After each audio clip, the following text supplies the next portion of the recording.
Welcome to The Explainer. Today, we are unraveling the complete mathematical nightmare of how computers actually understand human language. I mean, have you ever wondered how your phone just knows exactly what you mean when you dictate a text?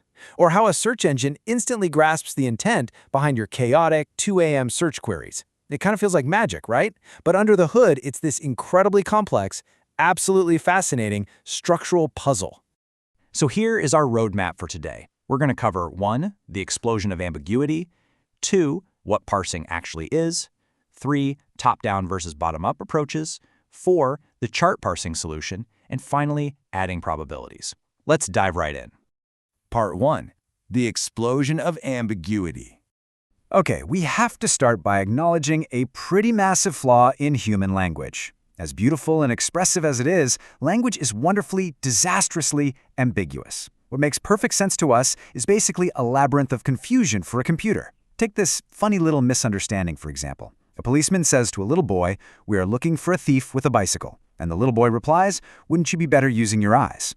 See, what our brains effortlessly parse out of context, that the thief actually possesses the bicycle, is interpreted by the boy as the bicycle being the tool used for looking.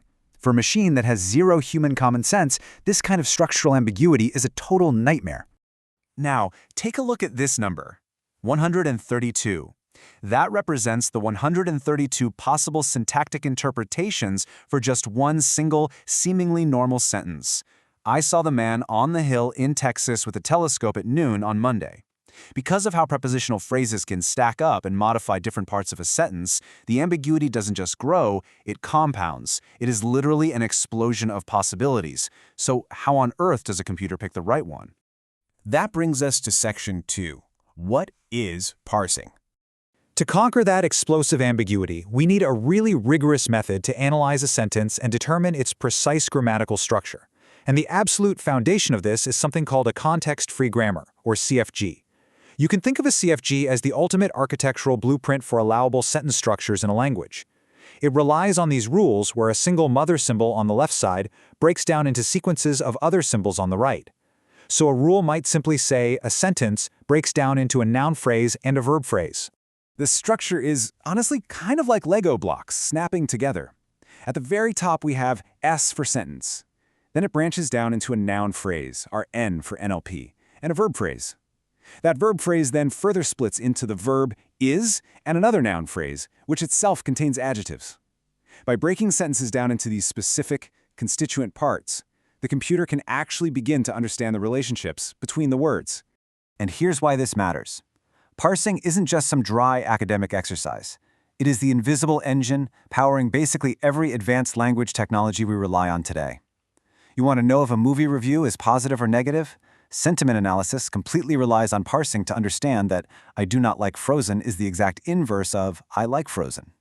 Machine translation, speech recognition, answering questions, none of this works reliably unless the machine can first parse the underlying structure of the text.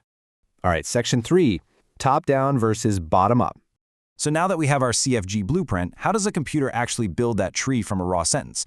I mean, it has to search through this massive space of possible derivations, and we essentially have two main algorithmic competitors to do this. First up is top-down parsing. This is a lot like solving a jigsaw puzzle by staring at the picture on the box. It starts with the sentence root symbol and guesses its way downward, predicting what structures should be there. Second, we have bottom-up parsing, which pieces things together from the ground up, starting with the actual words you typed and trying to group them into larger and larger linguistic chunks. Let's actually watch how this builds using the bottom-up approach because it's pretty intuitive. The basic operation starts directly with our individual terminal words like book, that, and flight. The initial state of our parser is simply a list of these symbols. Step by step, the algorithm takes sequences of these symbols and searches for a match on the right-hand side of our grammar rules. So it identifies the word book as a noun, and then sees that a noun can be a nominal. It's actively looking to replace a sequence of symbols with a larger, unifying left-hand side symbol from our blueprint. Eventually, as this process keeps going, these constituents merge together. The noun merges with the determiner that to form a noun phrase, the verb book joins in until boom, the full sentence structure emerges perfectly at the top root symbol S. It's incredibly satisfying when it all works out. But yeah, there is a catch. Both of these basic algorithms, top-down and bottom-up, share a fatal flaw when they're operating just as search functions. As they explore different grammatical pathways, they frequently get stuck duplicating their work. Because of that explosive ambiguity we talked about earlier, the parser will fail down one path, backtrack, and then recalculate the exact same subproblems all over again on a slightly different path. It's a massive, massive waste of processing power. Which leads us to a much better way. Section 4, the chart parsing solution. To rescue our computer from these endless, redundant loops, we use a ridiculously smart memory trick called chart parsing. It's brilliant because it introduces a specialized memory structure.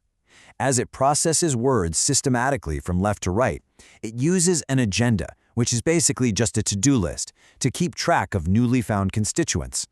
Instead of starting from scratch every single time, it constantly checks its memory to extend existing rules. The real secret sauce here is the chart itself. It literally maps out the positions between words, position 1 to 2, 2 to 3, and so on. It stores these partially matched rules, which are known as active arcs. There are these little dots in the rules that indicate exactly what's been seen so far. By storing these partial results, the parser ensures that if it needs to evaluate a noun phrase starting at position 2 again, the answer is already sitting right there in the chart, so the work is absolutely never duplicated. By simply remembering what it has already seen, chart parsing elegantly solves our ambiguity explosion. It is, for sure, the hero optimization here. It avoids repeating subproblems, it doesn't get caught in endless loops with tricky grammars, and it completely eliminates the need for backtracking. It just efficiently builds a comprehensive map of all the possible structures. And that brings us to our final step, Section 5, adding probabilities. Because here's the thing, finding all the possible structures just isn't enough anymore. Remember that sentence about the man on the hill with the telescope and its 132 interpretations? A modern computer system actually needs to know which single structure is the most likely intended meaning. Enter probabilistic context-free grammars, or PCFGs. We take our standard grammar rules and we literally attach a probability score to every single one based on real-world language data. So maybe the rule that a sentence is an active noun phrase plus verb phrase happens 80% of the time, while some other obscure structure happens almost never. By multiplying the probabilities of all the rules used in a parse tree, the computer can instantly rank those millions of potential interpretations and spit out the single, statistically highest scoring tree. And that leaves us with a really fascinating final thought. We've just seen how machines use context-free grammars, how they optimize with chart parsing, and how they finally rely on probabilities to understand us. If complex algorithms can effectively reduce the glorious, chaotic mess of human language down to probabilistic math, well, what does that tell us about how our own brains parse the world? Are we just incredibly advanced chart parsers constantly predicting the most likely meaning of the world around us? Think about that next time you effortlessly understand a joke. Thanks for joining me on this explainer, and keep asking the big questions.